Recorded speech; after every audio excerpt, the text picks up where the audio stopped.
পুরনো ডায়েরি। বিকালে শেষ আলো জ্বালানোর দিকে ঘরের মেঝেতে পড়ছে। পুরনো বাড়িটা আজ অদ্ভুত নিস্তব্ধ।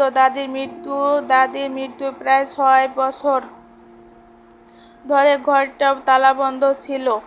আজ প্রথমবার দরজা খুলে ইরা ধীরে ধীরে ঘরের ভেতরে ঢুকলো। বাতাসে পুরনো বই, কাঠ আর আতরের মিশ্রণ গন্ধ। আলমারির উপরে ধুলোর আস্তরণ, যেন এখনো কারো অপেক্ষা। ইরার বুকে হঠাৎ ভারী হয়ে উঠল। এই ঘরে ছোটবেলা দাদি তাকে গল্প শোনাতো, ঘুম পাড়িয়ে দিত, প্রতিটি জন্মদিনে হাতের লেখা চিঠি দিত। আজ সবকিছুই শুধু স্মৃতি। মা বলল, যা দরজা রেখে বাকি জিনিসগুলো গুছিয়ে ফেল। ইরার মাথা নাড়ালো। সে আলমারির একের পর এক ড্রয়ার খুলতে লাগলো। পুরনো শাড়ি, কিছু চিঠি, কয়েকটি সাদা কালো ছবি। হঠাৎ একেবারে নিচে ড্রয়ারের পেছনে কাপড়ে মোড়ানো একটি ছোট বাক্সে চোখ পড়ল। বাক্সটির উপরে ধুলো জমে আছে, মনে হচ্ছে বহু বছর কেউ ছুঁয়ে দেখেনি। ইরা বাক্সটি খুলে ভেতরে পেল একটি পুরনো চামড়ায় বাঁধাই করা ডায়েরি। মলাটে সোনালি অক্ষরে লেখা ব্যক্তিগত। ইরা একটু দ্বিধা পড়ল। দাদির ব্যক্তিগত ডায়েরি পড়া কি ঠিক হবে? কিন্তু কৌতূহল জিতে গেল। সে আস্তে করে প্রথমবার পাতা খুলল। ভেতরে লেখা, যদি কোনোদিন এই ডায়েরি কেউ পড়ে, তাহলে জেনে রেখো, এটা আমার জীবনের সেই গল্প যা আমি কোনোদিন কাউকে বলতে পারিনি। ইরার বুক কেঁপে উঠল। প্রথম দিকে পাতাগুলো দাদির কৈশোরের গল্প, গ্রামের জীবন, বর্ষার দিন, স্কুলে যাওয়া বন্ধুদের কথা। সব খুব সাধারণ ছিল, কিন্তু মাঝামাঝি এসে লেখার ধরন যেন বদলে গেল। আজ প্রথম তাকে দেখলাম। সে নতুন শিক্ষক হয়, আমাদের স্কুলে এসেছে। সাদা পাঞ্জাবি, কালো চশমা আর মুখ ভরা হাসি। জানি না কেন তাকে দেখেই মনে হলো আমি এই মানুষটা অনেক দিন আগে থেকেই চিনি। ইরা অবাক হয়ে পড়তে লাগলো। সে তো অনেক দিন জানতে পারলো দাদির জীবনে এমন কেউ ছিল। আরো কয়েকটি পাতা শুধু সেই মানুষটার কথা। আর সে প্রথম আমার নাম ধরে ডাকলো। সারাদিন আয়নার সামনে দাঁড়িয়ে শুধু সেই ডাকটা সামনে পড়ছিল। আজ বৃষ্টিতে আমার ছাতা ভেঙে গিয়েছিল। সে নিজের ছাতাটা অর্ধেক আমার দিকে বাড়িয়ে দিয়েছে। এত ছোট একটা ঘটনাকে এত বড় সুখের হয়ে যায়। ইরার মনে হচ্ছিল সে যেন দাদিকে নতুন করে চিনছে। কয়েক পৃষ্ঠা পর হঠাৎ একটি শুকিয়ে যাওয়া কৃষ্ণচূড়া ফুল পেল। তার নিচে লেখা, আজ বুঝলাম আমি তোমাকে ভালোবেসে ফেলেছি। ইরা দীর্ঘ শ্বাস ফেলল, কিন্তু পরের পাতা হাতের লেখা কালি ছড়িয়ে গেছে। আজ বাড়িতে আমার বিয়ে ঠিক হয়ে গেছে। আমি কাউকে কিছু বলতে পারতাম না, তাকেও না।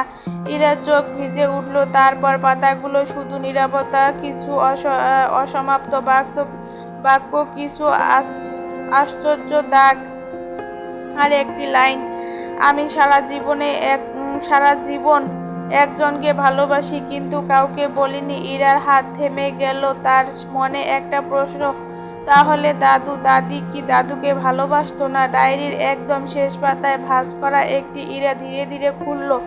ভেতরে একটি পুরনো সাদা কালো ছবি। একজন যুবক দাঁড়িয়ে আছে, মুখে হাসি।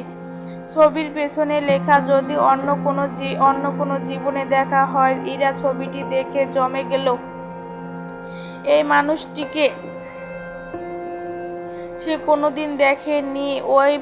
এই মানুষটি তার নিজের দাদা নন। তার হাতে থেকে ডায়েরি প্রায় পড়ে যাচ্ছিল ঠিক তখন ঘরে ঢুকে তার বাবা। ইরা কাঁপা গলায় ছবিটা এগিয়ে দিয়ে বলল, বাবা, এই মানুষটাকে। ছবি দেখে বাবার মুখটা রং পাল্টে গেল। তিনি কয়েক সেকেন্ড কিছু বলতে না পারলে তারপর খুব আস্তে বলল, তুমি এই ছবি কোথায় পেলে?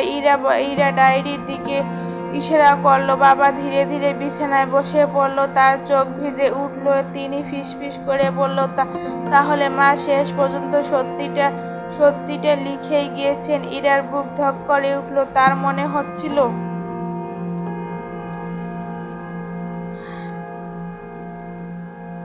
এই ডায়েরির শেষ সত্যটা শুধু তার দাদির নয়, হয়তো পুরো পরিবারের ইতিহাস বদলে দিতে চলেছে। ইরা বাবার অনেকক্ষণ ছবিটার দিকে তাকিয়ে রইল। তার চোখ ভিজে উঠল। ঘরের ভেতরে নীরবতা, শুধু দেওয়ালের ঘড়িটা টিক টিক শব্দ। ইরা আস্তে করে বলল, বাবা উনি কে? বাবা গভীর শ্বাস ফেলে বললেন, আজ পর্যন্ত এই কথাটা আমি কাউকে বলিনি। ইরা চুপ করে শুনতে লাগলো। তোমার দাদি যখন কলেজে পড়তো তখন এই মানুষটার সঙ্গে পরিচয় হয়। ওনার নাম ছিল অনিক, একজন স্কুল শিক্ষক, অত্যন্ত সৎ, ভদ্র ও স্বপ্নবাজ মানুষ। বাবা একটু থামলো। দুজনকে ভালোবাসতেন, কিন্তু সময় পরিবার সিদ্ধান্তর বাইরে গিয়ে বিয়ে করার সাহস হয়নি। ইরা ধীরে জিজ্ঞাসা করলো, তাহলে দাদির বিয়ে দাদুর সঙ্গে হলো কেন? বাবা দীর্ঘশ্বাস ফেললো, কারণ তোমার প্রপিতা হঠাৎ খুব অসুস্থ হয়ে পড়েছিলেন। মারা যাওয়ার আগে একটা ইচ্ছা ছিল, মেয়ের বিয়ে দেখে যাবেন। তোমার দাদি কিছু বলতে পারেননি। পরিবার যাকে ঠিক করেছে তার সঙ্গে বিয়ে হয়েছে। ইরার বুকটা ভারী হয়ে উঠল। তাহলে দাদু? বাবা মৃদু হেসে বলল, এখানে গল্পটা শেষ নয়। বাবা আলমারি থেকে একটি পুরনো খাম বের করলো। খামের উপরে লেখা, আমার মৃত্যুর পরে খুলবে। বাবা বললেন, এটা তোমার দাদুর লেখা। ইরা অবাক। দাদু? সে ধীরে ধীরে খাম খুলল। ভেতরে একটা চিঠি। প্রিয় সন্তানরা, যদি তোমরা এই চিঠিটা পড়ো তাহলে হয়তো তোমাদের মা আর আমি দুজনে আর বেঁচে নেই। আজ এই সত্যিটা জানিয়ে যেতে চাই। ইরার নিঃশ্বাস আটকে পড়তে লাগলো। বিয়ের 1 মাস পরে আমি বুঝে গেছি তোমাদের মা অন্য কাউকে ভালোবাসে। তিনি আমাকে কখনো বলেনি, কিন্তু একজন মানুষের চোখ সব কথা বলে দেয়। ইরা